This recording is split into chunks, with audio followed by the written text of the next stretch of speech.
Vasishta. The Science of Self-Realization. Story of Gadhi. An excellent Brahmin, by name Gadhi, lived on earth in the country of Kosala. With some object in view, he abandoned his relatives for the forest. There, whilst he was performing a goodly tapas for about 8 months by standing throat-deep in the midst of the waters of a tank, the gracious Vishnu deigned to pay a personal visit to the Brahman and asked him to state the object of his tapas. Thereupon the latter quitted the waters and, having reached the bank, fell prostrate at the feet of Vishnu and praised him thus: "O Parabrahma, that is inseparable from the lotus heart of all souls, O Achyuta, the indestructible, O Ananta, the endless, I wish to merge in the immaculate Brahman. Therefore be pleased to enable me to visit, or know, directly the true nature of Maya, which you hast created and which has wrought the miracle of these universes full of birth and death." To this request, Lord Vishnu acceded in the following words: "You shall be able to see Maya, illusion. You shall, after personally seeing it, be able to free yourself from its yoke." With these words, Vishnu disappeared. Thereupon the Brahman was filled with a perennial bliss at having come in contact with the incarnation of the divine grace, and spent some days in tapas in that forest, when there occurred to his memory the blessed sentences of Vishnu on his way to the lotus-filled tank to bathe. Dipping his head into the water, he forgot to perform the recitation of the Vedic mantras and dhyana, meditation, which it was his wont to do, while in the process of bathing. And lo! He saw himself dead of a disease in his own house with his relatives gathered together, weeping by the side of his body, while his wife cried bitterly at his feet, and his mother, prompted by sheer maternal love, was embracing her son, as if she was again suckling him, and writhing with pains, drooped senseless like one who had trodden the fire. In this state of affairs, the weeping relatives began and finished the subsequent post-mortem rites and kindled the funeral pyre for cremation. The body was disposed of in the burning ground by being soon reduced to ashes. Thus did Gadhi, in the midst of the waters in the tank, see through his mind the illusory actions that were performed by himself through himself. Gadhi found himself reincarnating in the womb of a lady, like a jet-black pitcher, who belonged to the degraded caste of dog-eaters. With great travail, she brought him out into this world as a male child. After being fondled as a baby, he grew up to manhood with a body quite sable-like a cool charcoal. With none to equal him in the degraded caste he was in, he married a girl of the same caste and with her lived in great joy and had children. Some time elapsed, the god of death stepped in, to relieve all of them except the husband. Being tired of incessant wailing and solitude, his mind became dizzy, he became sick with desires and began to rove through different places. At last he reached the country called Yore, where justice was administered duly, and was passing through one of the golden streets of that city where its king had died. As he left no heir, the people, in accordance with the immemorial custom of the choice of a king, bedecked the state elephant with gold and precious gems and let it loose to go its own way and select a king. The elephant selected the Chandala, low caste, to be the king. Thereupon all the people of the palace lavished all their skill in adorning their newly made king. The old courtiers and the commander-in-chief began to obey his orders. Gavala was the name as given to the new king, befitting his position as the wise and just protector of the earth. He reigned over his earth, seated on the splendid bejeweled throne loved by all the court ladies, shining with their scarlet lips. After 8 years elapsed thus, the king one day doffed all his ornaments from his person and alone was perambulating on foot, the street beside his palace with all the appearance of a true Nietzsche, when he saw before him a group of outcasts of the caste of dog-eaters. The oldest of the throng, of bloodshot eyes and black color, having observed the present king of Gira and recognized him, approached him with true love and spoke to him. Meanwhile the ladies of the harem were observing from the balcony all that had passed between the king and the low-caste men. Quite surprised, they praised the minister of the occurrence. "This lord of earth, our king, belongs to the lowest class of chandlers. How shall we act now?" Unable to find any way out of the scrape, they were stunned, perplexed, and morose. Whereas, the king, nothing daunted by all these, seated himself on the throne as before, as if nothing fresh had transpired. But the ladies, courtiers and others who had before approached him, stood immovably at a distance from him like a dead animal unfit to be touched by the hands. Then all the subjects held a meeting in which they came to the following conclusion: "We have contaminated ourselves with grave sins through association with this Nietzsche, our king. Therefore, we shall all purify ourselves by entering into fire." With this resolution, all the subjects from the eldest down to babies flocked together, and fell into a large fire pit, reared up for the occasion, like swarms of flies buzzing in a champak of flour. Thereupon the king wanted to give up his body as well. With this purpose of giving up his life, he allowed himself to be devoured by the flames. While the body of Katanja was being burnt by fire, like tender leaf exposed to the flames, the body of Gadhi that had taken its plunge into the waters of the tank began to palpitate and quiver. In 4 Gatakas, Gadhi's mind became cleared up of all obscurations of Maya and began to ruminate upon who he was, and what he saw and did in that state. Then came he from the waters to the bank of the tank, and then after having meditated upon the similar manner in which all individuals in this world run about greatly agitated in their mind, like an angry tiger ever chafing in a forest, was, temporarily, relieved at heart, in spite of his lingering doubts. With these thoughts in his mind, he passed some days in his hermitage, when there came upon the spot a guest who was heartily regaled with honey and fruit. At the time of Sandhya, when the sun set in, they both performed their daily karmas and returned to their respective seats of rest, where they were engaged in self-knowledge stories. At this time, Muni Gadhi inquired of the stranger the cause of the extreme emaciation of his body. To which the guest replied thus: "At the request of my beloved relatives, I spent a month in the famous country of Gira. While I was there, I chanced to come in contact with a person therein who related the following anecdote. A king ruled over that country without any split or dissension for about 8 years, after which, the true status of a king as belonging to the lowest class of Nietzsches, the dog-eaters, was brought to light. With this discovery, all the Brahmins and others went into the fire, and the king followed suit. Hearing that horrid fate of the Brahmins, I quitted that country and took a pilgrimage to Prayaga, Allahabad, of waters with seething waves in order to wash off all my sins." At these words of the guest, Muni Gadhi was surprised and internally convinced that it was his own history that was referred to by the stranger. Therefore, to verify for himself the truth of the events of his previous Nietzsche life, he travelled to the kingdom where he saw his birthplace and the other places he dwelt in. Is this the Maya that Vishnu acquainted me with? Through the wonderful seed of my intelligence, I have been able to observe all these. With these thoughts in his mind, he at once reached the slopes of a great hill and became an incomparable tapaswin. A rare tapas was the performed by him to gladden Vishnu, with a handful of water as his food.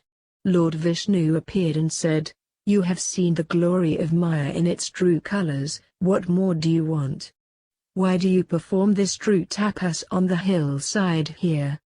I have known vividly the nature of Maya, the result of karma, as you were pleased to show me.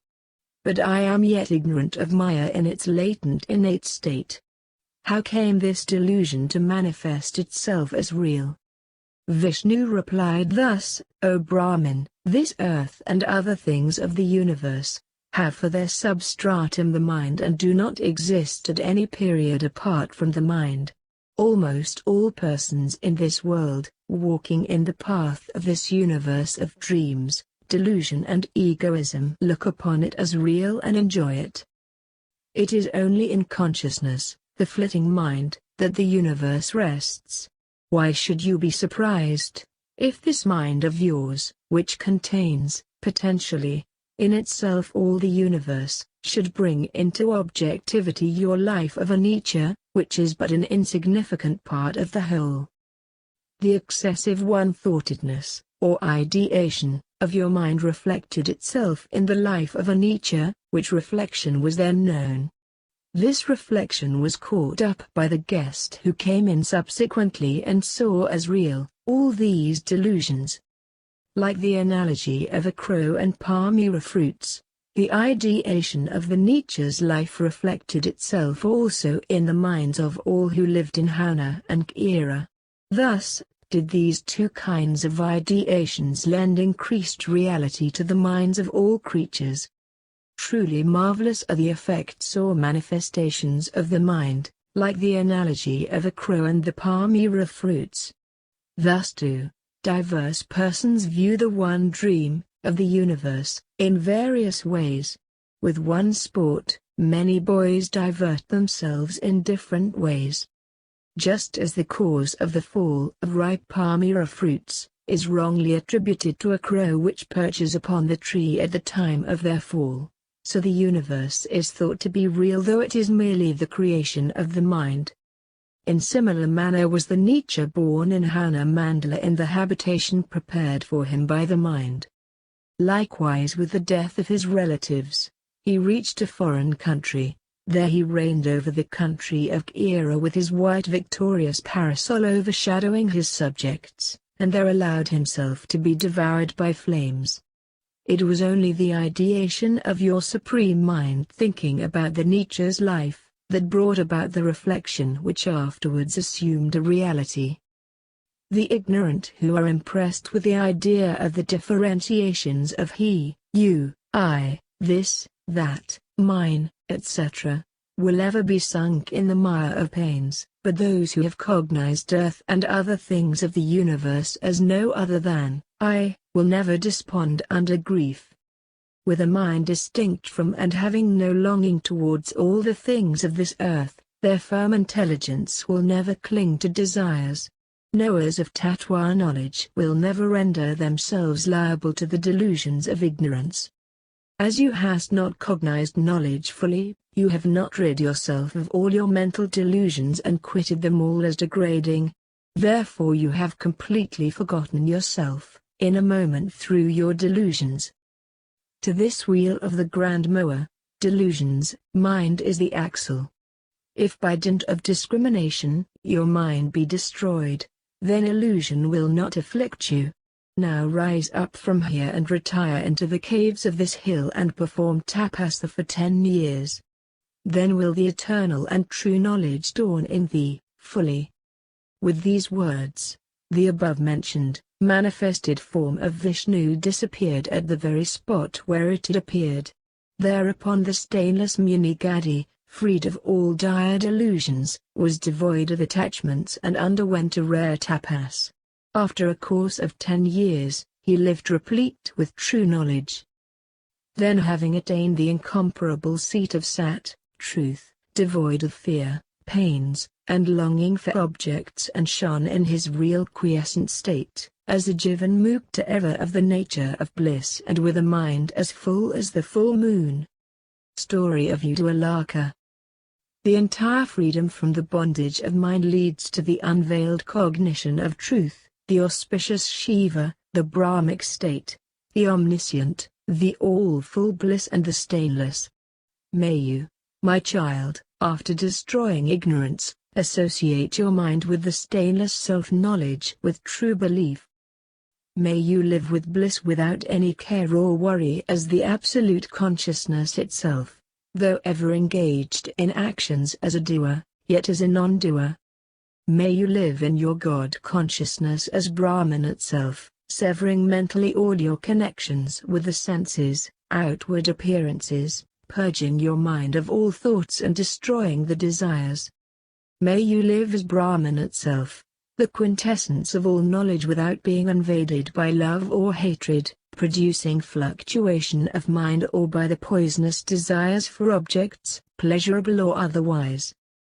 May you, O Rama, live immutably as the absolute Sat and Chit by attaining quiescence through the meditation, that there is non-dual Parabrahma alone without the countless conceptions of I, he, it and other diversities. May you cognize personally that non-dual state of self-knowledge like an adamantine pillar, denuded of all conceptions of duality or mum and ta'am. The moment you rest in that stainless and all-full knowledge without any conception of separate existence, that moment will all conceptions of duality, the root of all delusions of rebirth, be effaced off your mind. If you allow your lower mind to get pampered with earthly things, then true knowledge will go away from you. So long as there is the centering of affection on this body which is non-self and the mistaken identification of it with self, so long will the mind grow fatter and fatter in its association with the samsara of wife, children, etc. The mind waxes stronger and stronger also through its egoistic sports, or actions, and the dualities of conception arising through ahankara. O, my son Raghava! With every birth, the mind grows through the mental disease of objects, getting more and more prevalent in it, and the consequent tenacity of mundane existence and efforts directed towards the gain or loss of objects in the same. Of course, when women, wealth, gems, and other objects are longed after and acquired, such gain or the greed arising out of the gain produces for the time being pleasure and seems to be productive of good to him. But such good tends only to glut the mind. Like Muni Uddaalaka of old, having pulverized all the 5 beauties, elements, you shall set about inquiring through your non-painful mind. At which, Sri Rama asked Vasishta thus, how did Muni Uddaalaka manage to destroy the 5 bhutas, elements, and to introspect within himself? Vasishta replied, thou art make inquiry, O graceful Rama, did Muni Uddaalaka conquer the 5 bhutas and reach Brahman, the non-dual state? His story I shall now proceed to relate. He was a stainless Muni of great intelligence and inquiring spirit. But he had not yet reached that quiescent plenum in which all pains are destroyed, though he had purged his mind free of all impurities.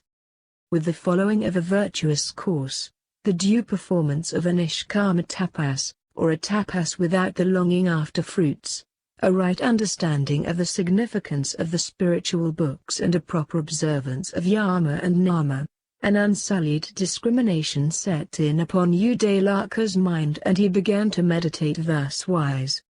What is that seat which is the safe asylum without pains? What is that imperishable state without the pang of rebirths? Is it not this, that above all should be soon sought after? When shall I be able to secure and rest for a long time in that non-dual immaculate Brahmic seat without any sankhalpa of the mind, like clouds in the top of the Mount Mahamayu? When shall I be able to rid my mind of the wealth of material enjoyments, which mind after having exhausted one, yet craves for another in an agitated state? When shall I be able to cross, through the instrumentality of the vessel of my intelligence, this ocean of my desires, with its seething billows of the mind with its egoism? Thus did Uddaalaka contemplate in his mind and becoming ecstatic within, resolved upon the mastery of Brahma dhyana. But the monkey of his mind perched speedily from one branch to another of sensual objects, and therefore he was not able to master samadhi which lands one in the ecstatic realm of reality. In forests, he roamed without any settled mind. At another time being freed from all external vision, his mischievous mind went into samadhi with great difficulty. Thus was he whirling his days in various ways in the mountains. Muni entered the cave alone one day. He sat on the ground and having through his discriminative mind lessened the actions of his mind, he began to contemplate like Buddha. With his face towards the north, he seated himself in Padma posture and saluted Brahman, and having concentrated his mind whirling through vasanas, began to meditate thus, in order to develop nirvikalpa samadhi. O, my ignorant mind, of what avail are all your illusory lives? Will the wise ever involve themselves in actions generating pains? Those who, not caring for the insatiable nectar of quiescence, long for material objects, resemble persons who give up beautiful garden with good fragrance in favor of a poisonous and hot oasis. Whether Brahmaloka or Patalaloka is reached by one, he will never be able to attain nirvanic bliss without this supreme nectar of quiescence. All these vain actions which are of the nature of the mind within, are productive of intense pains and are never pleasurable. O ignorant and idiotic mind of mine, why you subject yourself to pleasures or pains? Why is it you are not able to fix yourself in a state of quiescence? O my ever-expanding foolish mind, do not die. Like the deer, through associating yourself with sound, the property of the organ of hearing. Neither by running after the property of touch arising from the skin, like a male elephant. Nor should you, O mind, associate yourself with sight of the eye, like a moth in the light of a lamp. Nor should you, O mind, associate yourself with taste, like a fish caught by a bait. Nor should you, O mind, be bound by odor, like bees in quest of honey. Here the deer, elephant, moth, fishes, and bees die through their attraction to their senses of sound, touch, form, taste and odor respectively. But if you are afflicted with all the five senses combined together, then where is true bliss to you? O you stameful mind, if these vasanas of objects are mastered, then you have scored a tremendous victory. What for do I address you here? In those wise persons in whom Atma knowledge inquiry is fully developed, there exists not the lower mind. How is it possible for the all-pervading eternal knowledge, subtle as it is, to exist in the mind? Can an elephant enter a bilva fruit? The ideation of I pervades everywhere. I shall look upon this universe as the supreme knowledge itself, pervading all the quarters, being invisible without fluctuation and self-shining. In that knowledge, I do not find names or forms, dualities or non-dualities, smallness or greatness or any other characteristics. As I am myself the true knowledge, you alone, O mind of mine, that have generated all differences in this world are the cause of pains. I shall promptly destroy you through the dint of knowledge developed through discrimination. This you shall presently witness. How can I be the flesh, blood, bones, prana composed of vayu or any other thing pertaining to this body? While so, how can it be applied to them? How can it be applied to the eyes, skin, fat ears, nose or the moist tongue? The eye is all-pervading one. Not even in the slightest degree can I exist in objects. This is the true vision of knowledge. There is no other path. O ignorant and artful mind of mine, you hast beguiled and intimidated me in all manner of ways, me who am the stainless knowledge itself, like wild dogs frightening a cow's calf. I have, through divine laws, now discovered that villain of ignorance who took out of my hands the jewel of self-knowledge. Never hereafter shall I have to do anything with him. The five organs, though free from vasanas, do yet incline towards their respective external objects. The vasanas are not the cause avail of the organs. Therefore, O ignorant five organs, if after purging the stains within you should perform all actions, there is no pain. O you mind, the seat of all Indriyas, organs, may you cognize the reality of knowledge with the Indriyas perfectly under your control. May you permanently attain knowledge of non-dual nirvanic bliss without any attractions towards objects. Having without any the least stains given up all vasanas of I, which is attended by its poisonous disease of objects, and having overcome rebirths through the means of the mantra of non-desires, may you, O mind, become of the nature of the no-mind, Supreme Lord, and reach that state of infinite consciousness from where there is no return. I shall disport myself in this long knowledge state, having disentangled myself from this forest of I, wherein sankalpas are the trees and desires are the plants. Amusing myself according to my free will and pleasure, I have now reached the Brahmic seat. I am alone. I am a victor. I have here become of the nature of moksha. I am actionless, differenceless and seatless. Then he began to calm himself and meditate powerfully through his all-pervading mind, now brought into subjection without any fluctuation, seated in Padmasana with his eyes partially opened like a half-blown lotus.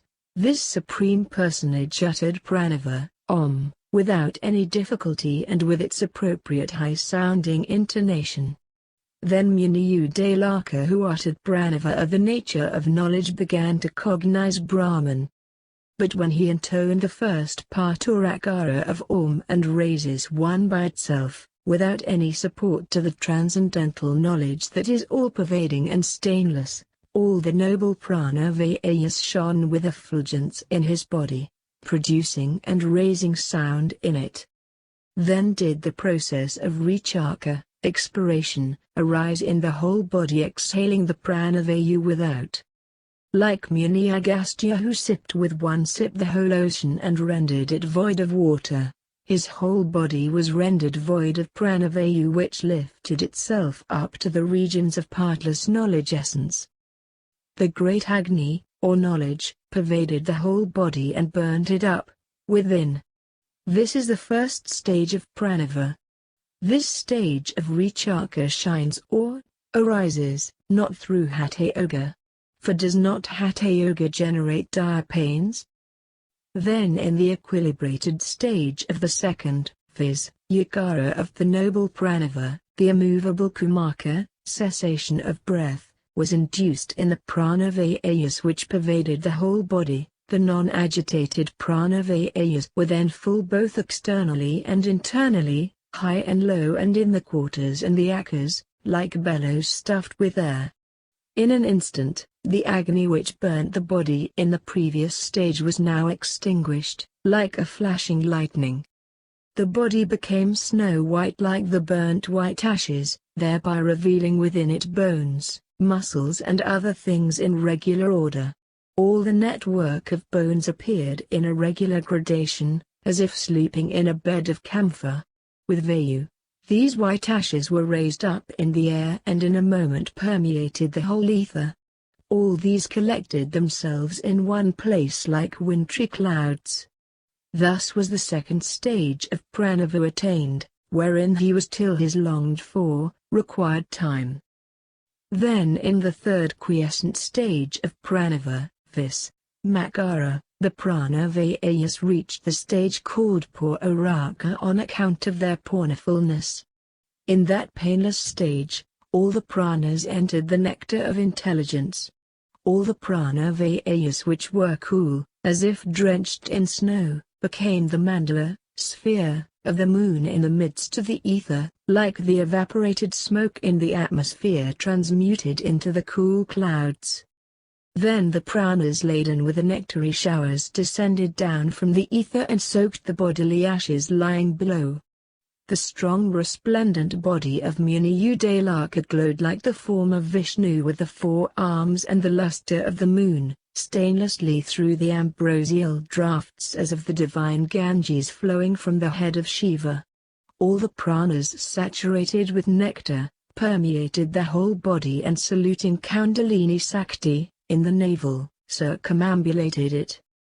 Thus did the Muni Uddaalaka seated in Padma posture, render his body proof against destruction, and then forcibly controlled his mind which whirled like an intoxicated bee.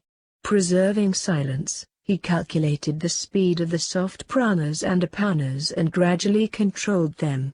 With great difficulty, he separated the indriyas, organs, from the objects to which they clung. He severed himself completely from all external objects. With a firm mind free from all attractions, he rendered non-existent all objects that arose in his mind through his firm vision.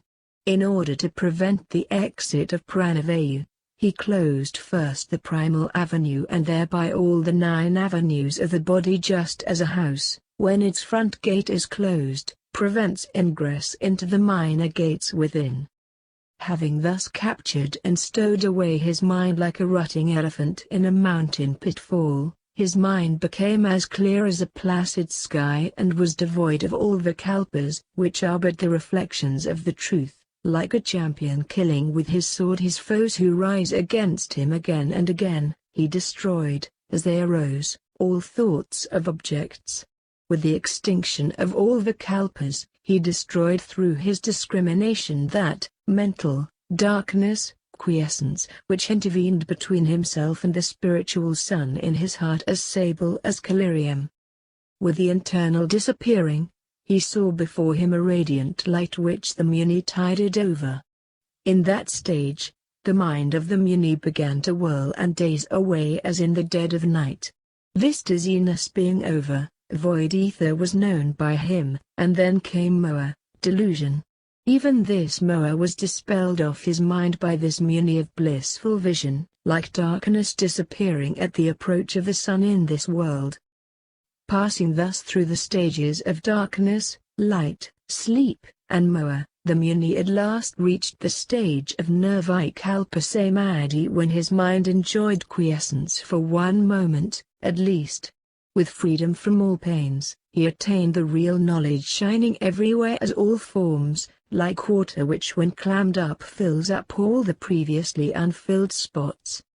Through long practice and cognition of his true knowledge, his mind became of the nature of it, like gold converted into an ornament.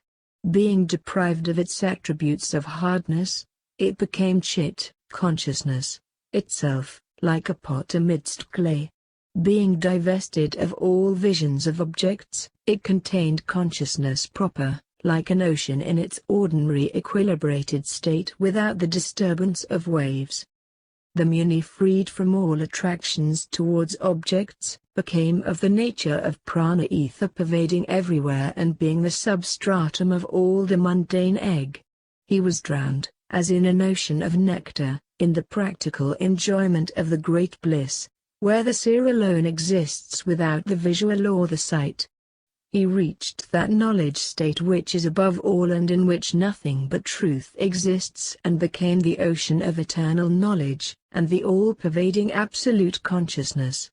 There, Hamsa, swan of intelligence of this Brahmin, began to disport itself in the permanent pool of spiritual bliss. Thus did the Muni rest in Jivanmukti state, wherein the Supreme Trinity, gods, siddhas and others abide, which state is above all, being ever full and replete with bliss.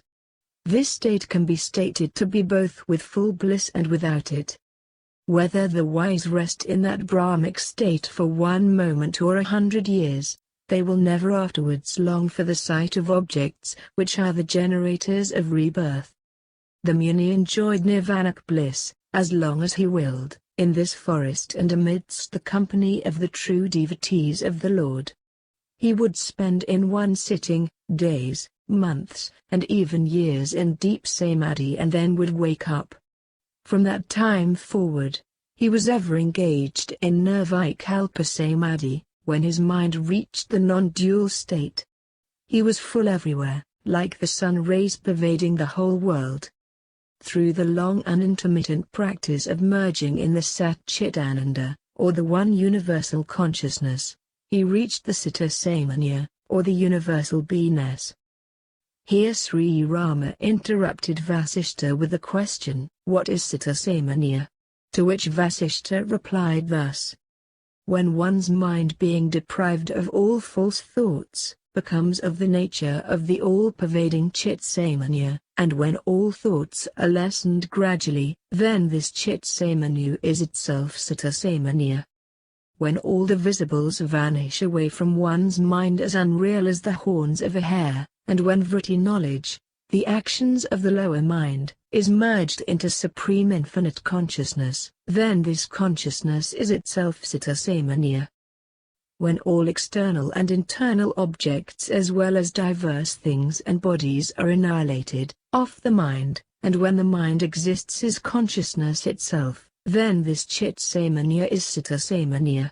Without any thought of the visibles though they appear before him, such an ego is citta-samanya. That supreme vision in which the transcendental jivamuktas and vidahamuktas are, is the citta-samanya. It is also termed the state of turiyathitha. This divine vision arises in those who have developed samadhi through knowledge and discrimination, or arises voluntarily in persons, through the memory of previous workings, but not in the case of the ignorant. Such a divine vision is inseparable from jivamuktas like the wind and atmosphere or the earth and odor. It is this divine vision that the Trimurti and other gods attained, as well as Rishis Narada, myself and others. It is this citta-samanya, the abode of the world, that Uddaalaka lived in, as long as he liked, free from all variegated states. With the lapse of a long period, this Muni resolved upon becoming a Vidahamukta, and abandoning his body in the beautiful caves of Gandhamadana hills. So he seated himself again in the beneficent Padma posture. With his eyelids half open, he blocked the front gate of the body and by all its 9 internal avenues. Then he reduced through his mind, organs and objects into one, and meditated upon his all-full knowledge as still as an ocean without waves, having previously controlled the speed of Prana Vayu with his body and neck erect, and thrust the tip of his tongue below the base of the uvula. His face began to radiate with luster with his eye and the mind diverted from all objects, external and internal, higher and lower as well the void ether. The speed of Prana Vayu being arrested with his 2 rows of teeth closely set, one over another, his body grew impregnated with knowledge, and quite exhilarated with joy. With his hairs standing on end in his body, he became through practice the chit-samanya itself, and through it, Brahmic bliss reigned in his mind.